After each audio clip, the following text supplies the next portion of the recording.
नमस्कार, prime news धारिणी में आपका स्वागत है। आज हम दिन की 5 सबसे बड़ी और चर्चित खबरों की सिर्फ सुर्खियां नहीं, बल्कि उनकी गहराई में उतरेंगे।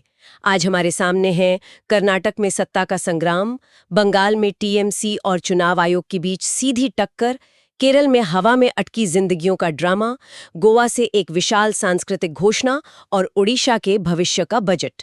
तो चलिए इन खबरों के हर पहलू को समझते हैं। शुरुआत करते हैं कर्नाटक की राजनीतिक बिसात से, जहां मुख्यमंत्री की कुर्सी को लेकर घमासान मचा हुआ है। कांग्रेस के दो बड़े नेताओं सिद्धरमैया और डीके शिवकुमार के बीच 2.5 साल के मुख्यमंत्री पद का जो समझौता था, वो अब एक खुली जंग में बदल गया है। और इस पूरे मामले में आग लगा दी है डीके शिवकुमार के एक बयान ने। उन्होंने कहा, सोनिया गांधी ने भी कुर्बानी दी थी। यहां से बात सच में दिलचस्प हो जाती है। दिलचस्प तो है ही, और मतलब ये सिर्फ दो नेताओं की लड़ाई नहीं है। यहाँ जो बात गौर करने वाली है वो ये कि ये पार्टी के अंदर किए गए वादों और सत्ता के संतुलन का सवाल है। अच्छा। शिवकुमार का बयान वो एक तीर से कई निशाने साध रहा है। जैसे? एक तरफ वो गांधी परिवार के प्रति अपनी वफादारी दिखा रहे हैं। हाँ, बिल्कुल। तो दूसरी तरफ हाईकमान पर वादा पूरा करने का एक नैतिक दबाव बना रहे हैं। सही बात है। और ये कर्नाटक की सरकार की स्थिरता पर एक बहुत बड़ा सवाल खड़ा करता है। अब चलते हैं पश्चिम बंगाल, जहां तृणमूल कांग्रेस ने चुनाव आयोग पर एक बहुत ही विस्फोटक आरोप लगाया है। पार्टी का दावा है कि राज्य में SWIR प्रक्रिया के दौरान 40 लोगों की मौत हुई है और इसका खून CEC के हाथों पर है। ये बहुत संगीन आरोप है। डेरेक ओब्रायन की अगुवाई में TMC का प्रतिनिधिमंडल चुनाव आयोग से मिला भी, 5 तीखे सवाल पूछे, लेकिन उनका कहना है कि उन्हें एक भी जवाब नहीं मिला। महुआ मोइत्रा ने तो कथित तौर पर मरने वालों की एक सूची भी सौंपी। यहाँ मुद्दा SWIR प्रक्रिया का विरोध नहीं है। तो फिर क्या है? मुद्दा है उसे लागू करने के तरीके का। अच्छा। TMC इसे बेतरतीब और बेरहम कह रही है।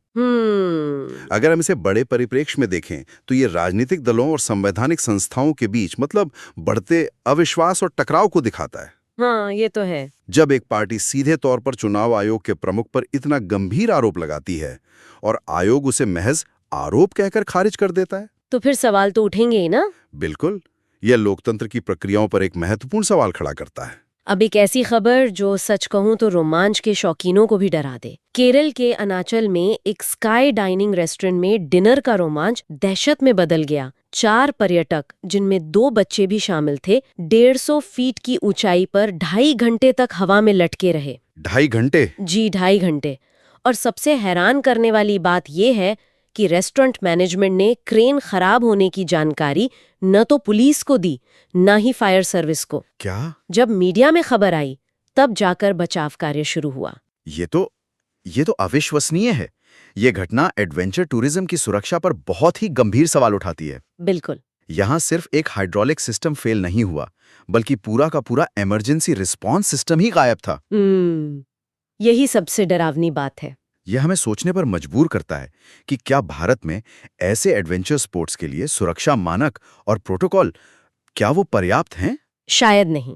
यह एक वेकअप कॉल है कि रोमांच के साथ साथ सुरक्षा की गारंटी सबसे पहले आनी चाहिए। चलिए अब रुख करते हैं गोवा का, जहां प्रधानमंत्री नरेंद्र मोदी ने एक भव्य कार्यक्रम में भगवान राम की 77 फीट ऊंची कांस्य प्रतिमा का अनावरण किया है। ये प्रतिमा श्री संस्थान गोकर्ण पाटकली जीवोत्तम मठ में स्थापित की गई है, जो 5 सदियों पुराना है।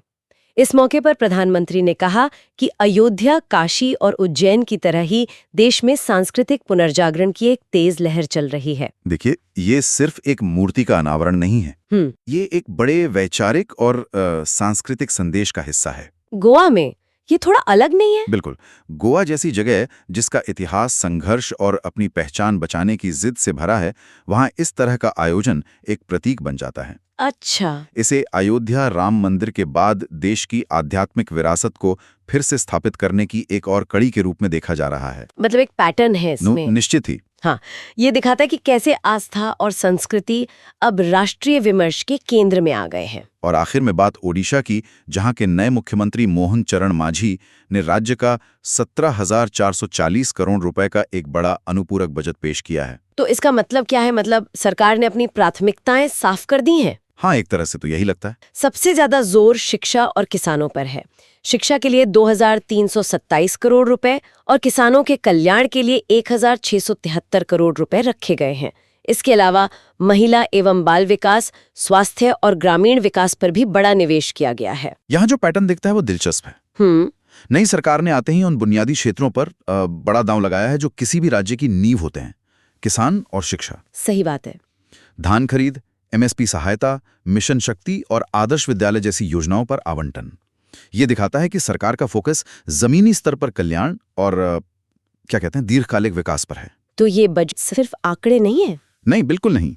ये बजट सिर्फ आंकड़े नहीं बल्कि आने वाले 5 सालों के लिए सरकार के इरादों का एक स्पष्ट दस्तावेज है। तो आज हमने देखा कि कैसे कर्नाटक में सत्ता का संतुलन डगमगा रहा है, बंगाल में संस्थाओं पर सवाल उठ रहे हैं, केरल में सुरक्षा की खामियां उजागर हुई हैं, गोवा से एक नए सांस्कृतिक अध्याय की शुरुआत हुई है और उड़ीसा ने विकास का नया रोड मैप पेश किया है।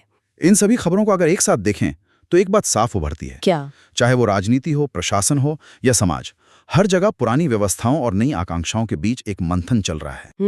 एक मंथन। और सोचने वाली बात यह है कि इस मंथन से जो निकलेगा वो हमारे भविष्य को किस दिशा में ले जाएगा। ये थी आज की 5 बड़ी खबरों पर हमारी खास और गहरी पड़ताल।